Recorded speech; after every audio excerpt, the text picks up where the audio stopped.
වගේ. පිරිසිදු පානීය ජල අවශ්‍යතාවය සපුරාගෙන ඔවුන්ගේ බලාපොරොත්තු ගම්මැද්ද මල්පල ගැන්වූ වගයි. ගම්මැද්ද රට නගන ජන පවුර.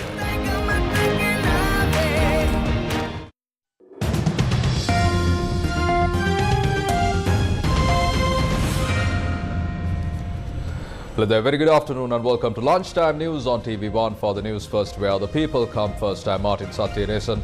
Let's start off with a look at your headlines for this afternoon. Debate on the removal of Janakaravatnaika from the post of chairman of the Public Utilities Commission of Sri Lanka underway in Parliament. One-man protest opposite Parliament against resolution to remove Janakaravatnaika.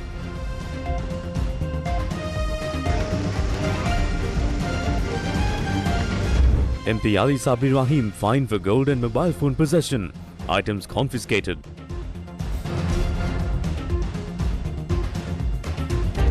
Foreign Minister led committee to probe Chinese fertilizer shipment.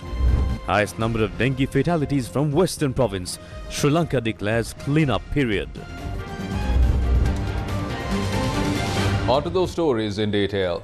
The debate on the removal of Janakaravatnaika from the post of chairman and member of the Public Utilities Commission of Sri Lanka got underway in Parliament. Leader of the House and Minister Susil Premajayantha put forward the resolution and the debate was opened by Power and Energy Minister Kanchana Wijesekara. My motion is that this cannot proceed as per the standing orders. You can undermine this if you want. The process that should be adopted on commissions as per the constitution does not apply here. We are following the process that applies. We need to add more weight on this. That is why I say that a subcommittee representing the government and the opposition probe this and its report be taken up for debate.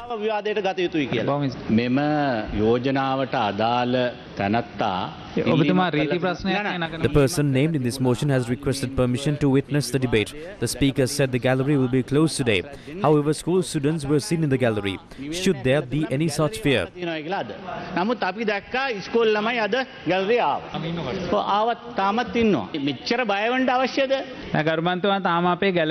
gallery is open to school students and those representing the public representatives.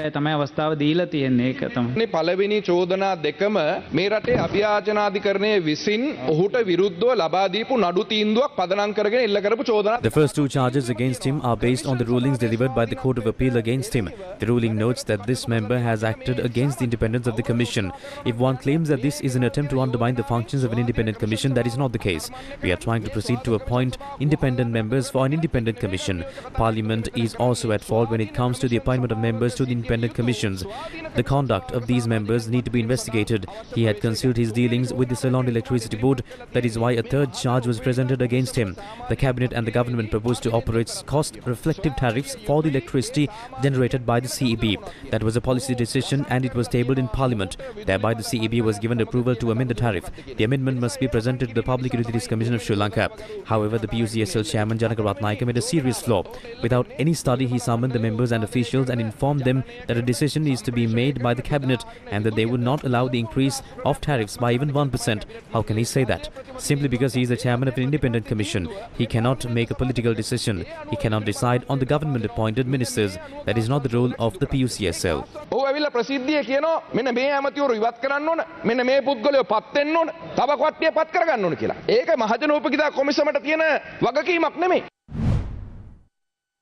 An individual protested opposite the road leading to the Parliament on Wednesday morning in support of the chairman of the Public Utilities Commission of Sri Lanka, Janakaravatnaika.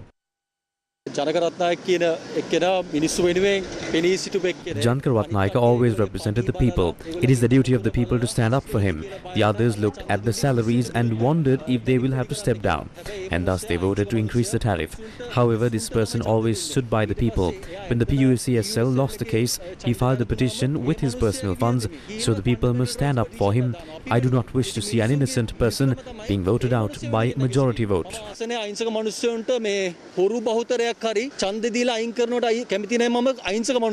Sri Lanka police thereafter took measures to remove him from the area.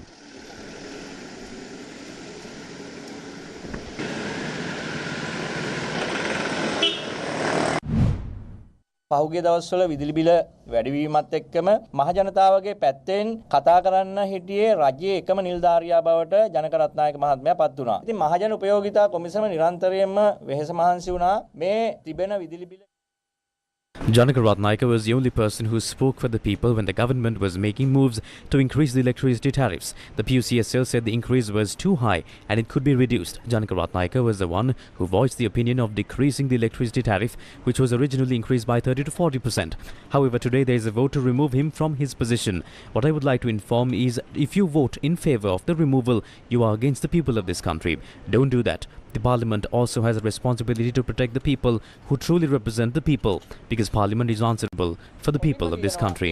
යෝජනාවට පක්ෂව ඡන්දය ලබා දෙනවා කියන්නේ ඔබ සම්පූර්ණයෙන්ම මේ රටේ මහ ජනතාවට විරුද්ධ වෙනවා. එහෙමනම් ඒ දේ කරන්න එපා. මහ ජනතාව අනිවාර්යෙන් තීරණයක් ගන්න. මේ රට වෙනුවෙන් පෙනී සිටින මහ ජනතාව වෙනුවෙන් පෙනී සිටින නිල දරුවන් ආරක්ෂා කිරීමේ අයිතිය පාර්ලිමේන්තුවටත් තියෙනවා. මොකද පාර්ලිමේන්තුව කියන්නේ මේ රටේ මහ ජනතාවට. Sri Lanka's Power and Energy Minister Kanchana Wijesekara met with Chief Representative of JICA, Tetsuya Yamada, on Tuesday to discuss the ongoing Ceylon Electricity Board reform process. He thanked Tetsuya Yamada for the assistance extended by JICA for the ongoing reform process of CEB and the power sector infrastructure development. The minister tweeted that JICA will also be assisting and funding the CEB Reform Secretariat that is to be established, adding that the Secretariat will be tasked to implement the CEB reform transition plan over the next 12 months.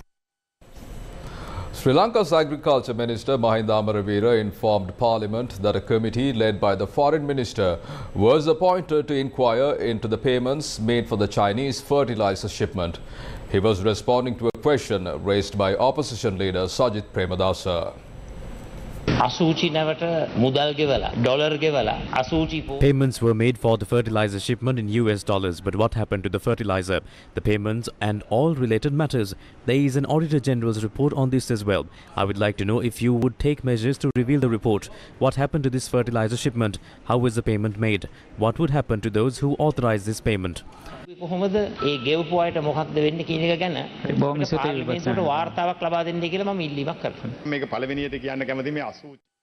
First of all, I would say that the wording that was used is inappropriate.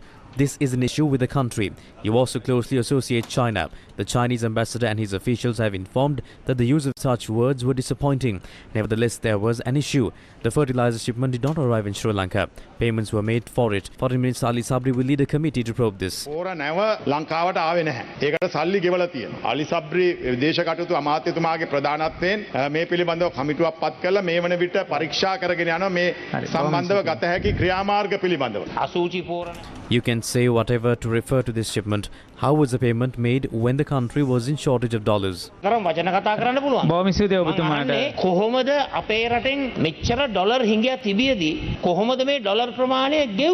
committee is probing the matter. Thereafter, a report will be presented to Parliament. Sri Lankan parliamentarian Ali Sabri Rahim, who was detained by customs, was fined 7.5 million rupees for the possession of gold and several other items. Puttalam District MP Ali Sabri Rahim was detained by Sri Lanka Customs on Tuesday morning for the possession of gold biscuits. Ali Sabri Rahim was detained by Sri Lanka Customs at the Katanaika airport upon arriving from Dubai on Tuesday morning. He was detained for the possession of 3.5 kilograms of gold biscuits valued at over 70 million rupees. In addition, 91 mobile phones were also found in his possession. Acting Finance Minister Dr. Ranjit Siyamalapitia told News First that the 3.5 kilograms of gold and the mobile phones were confiscated by the state. The parliamentarian was detained by Customs officers when he was at the VIP lounge at the Katanaika airport. Salia Pires, the former president of the Bar Association of Sri Lanka, commented on the delays in implementing the law at a forum on Wednesday evening. Victims wait long years to get redress. But there is also, from the point of view of an accused, perhaps guilty parties, 10 years, 15 years, 20 years later, they are punished. Then, of course, we know that it impacts on business. Sri Lanka's ease of doing business, Sri Lanka has been ranked 99 among 190 countries. Countries like Togo, Samoa are above Sri Lanka. Biggest consequence is the loss of confidence in the system. It is not only the legal profession that is responsible for laws delays. And also we have to have an efficient court administration. In criminal cases, many of those delays happen due to the fault of the investigation. There is this saying that justice delayed is justice denied. There's another quote which says justice hurried is justice buried. The former BASL chief also commented on the constitution. Ultimately, I don't think unless you change the present constitution that we will be able to enact many of these reforms. I think the 17th constitution is extremely flawed. I do think we need to, personally, I think it's a good idea to have a constitutional court to look at key constitutional issues, perhaps which would be somewhat parallel to the Supreme Court. Crime Watch has the details of a gruesome murder that took place in Habaradua.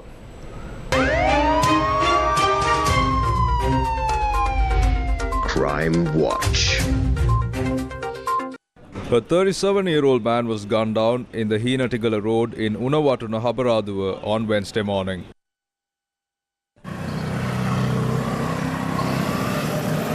Police media spokesperson SSP Nihal Talduva told News First that two unidentified motorcycle gunmen had opened fire at the victim when he was travelling in a three-wheeler with his wife after dropping off their children at school. The victim was a father of three from Kannattavatta in Heenatigala. He was employed as a three-wheeler driver and once served in the Sri Lanka Army as well. Sri Lanka police said that the victim was charged with murder and imprisoned and was out on bail. The wife of the victim was injured in the shooting and she was admitted to the local hospital. The gunmen had fled the scene following the shooting and investigations are currently underway. Crime Watch. News from the political sphere. The United National Party commented on the presidential election. We believe that it is wise to call for an election in the first quarter of next year and obtain the mandate of the people. Can the country's economy be changed simply because the Pradeshya Sabha operates? Will that happen following a provincial council election? There are 224 MPs excluding Ranil Wickremesinghe and none of them accepted the responsibility. So is there any point in calling for parliament election to appoint 225 MPs? You need one person who can perform. Therefore, we should have a presidential election.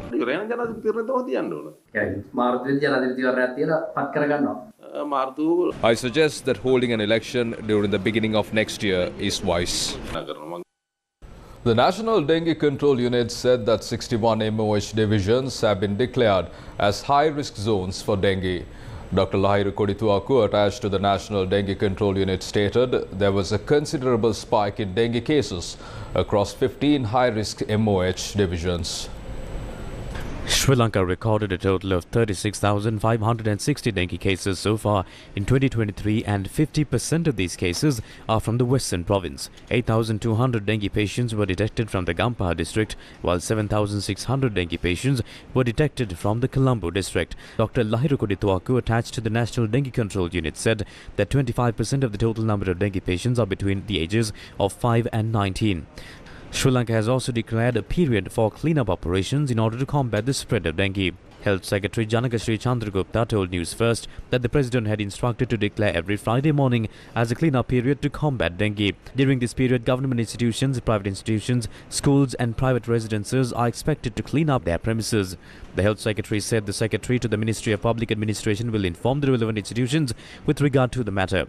He requested all citizens to allocate 2 hours on Friday morning to clean up their premises.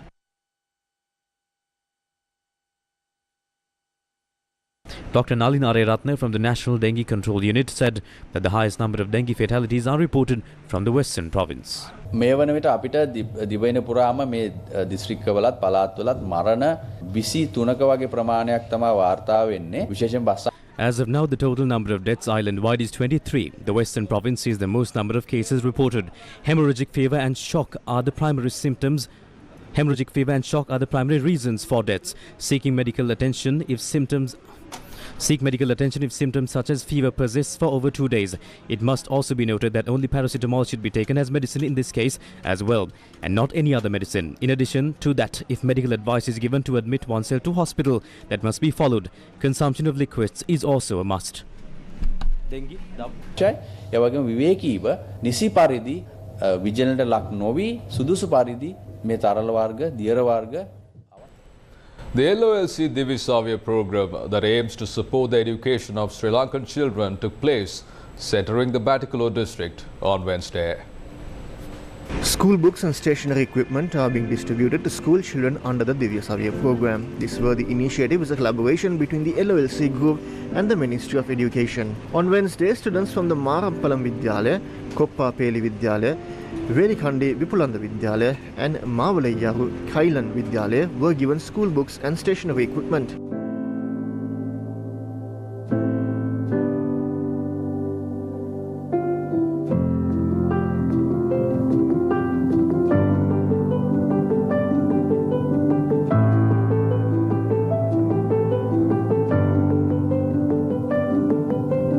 Divisavya is being carried out to ensure a bright future for the children of Sri Lanka.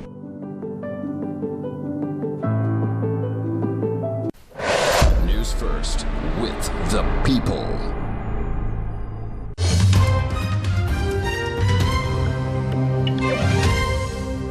Shifting your attention to international news, the United States has distanced itself from an incursion into Russia, which Moscow says ended in the defeat of armed insurgents who entered from Ukraine. Part of the border region of Belgorod came under attack on Monday in one of the most major cross-border raids since Russia invaded its neighbor last year. Russia later released pictures of abandoned or damaged Western military vehicles, including US-made Humvees. The US insisted it did not encourage or enable strikes inside of Russia. A State Department spokesperson acknowledged reports circulating on social media and elsewhere that US-supplied weapons had been used, but said his country was skeptical at the time of the veracity of these reports. In a news briefing on Tuesday, Matthew Miller added, quote, "It is up to Ukraine to decide how to conduct its war," unquote. Villagers in Belgorod near the border were evacuated after coming under shell fire.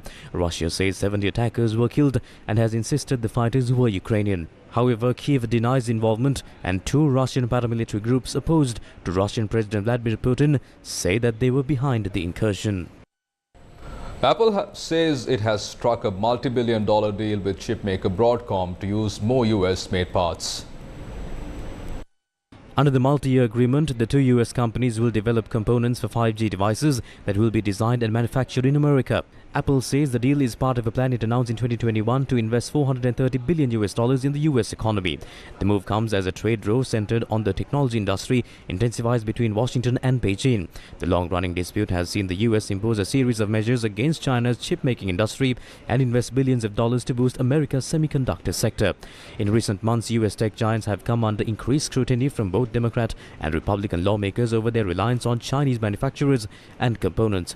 Apple has been gradually diversifying in supply chains, with more of its devices now made in countries like India and Vietnam. Last year it said that it will buy semiconductors from a factory being built in the US state of Arizona by Taiwanese chip-making giant TSMC.